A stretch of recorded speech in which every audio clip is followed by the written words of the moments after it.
देख रहे हैं वसीफ न्यूज़ आरवाई के खबर शामिल करते हैं। जौनपुर से हमारे नुमाइंदे इनायतुल्लाह दरेक की रिपोर्ट के मुताबिक तहसील लियाकतपुर की सियासी व समाजी शख्सियत ने मीडिया से गुफ्तगू करते हुए कहा कि आज मेरा जन्मदिन है।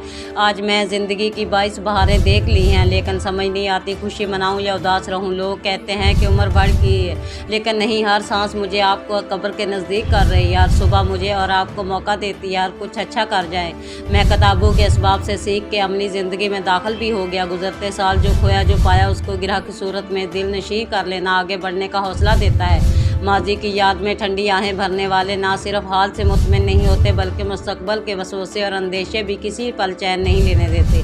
सालगिरह के बाद आने वाला अगला दिन हमारा एक नया जन्मदिन होता है, जिसमें आने वाले साल के ख्वाब हमारे साथ आंखें खोलते हैं।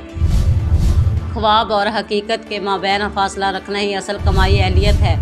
मैं अपने जन्मदिन पर खुश था। मैं एक लम्हे के लिए चौंका, मुझे मेरी मंजिल की याद आ गई। इस मंजिल की याद जो सबकी एक है, मगर इस सब गाफिल हैं। वो मंजिल मट्टी है, हाँ, हमारी हकीकी मंजिल जो हमें दिन में 3 बार पुकारती है। आज वो भी बहुत खुश होगी, क्यों ना हो वो खुश, क्योंकि आज इसका भी तो 1 साल का इंतज़ार कम हो गया है। मुझे यूँ महसूस होता है कि मौत मेरी जानब कदम बढ़ा रही है।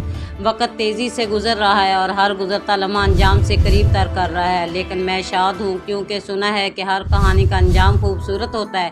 और मैंने सोचा हम भी कितने नालायक हैं जो ज़िंदगी की किताब से 1 साल कम होने का जश्न मनाते हैं, बड़ी खुशी से केक काटते हैं, घर सजाते हैं, लेकिन अपनी मंजिल की तैयारी नहीं करते। हाँ बिल्कुल, हम बहुत नालायक हैं। इस मौका पर फैमिली में से वालिद मोहतरम मलिक इशफाक भुट्टो, भाइयों में से मलिक इलियास भुट्टो, मलिक तनवीर भुट्टो, मलिक ज़ीशान भुट्टो, मलिक आमेर भुट्टो। आप देख रहे हैं वसीफ न्यूज़ आरवाई के।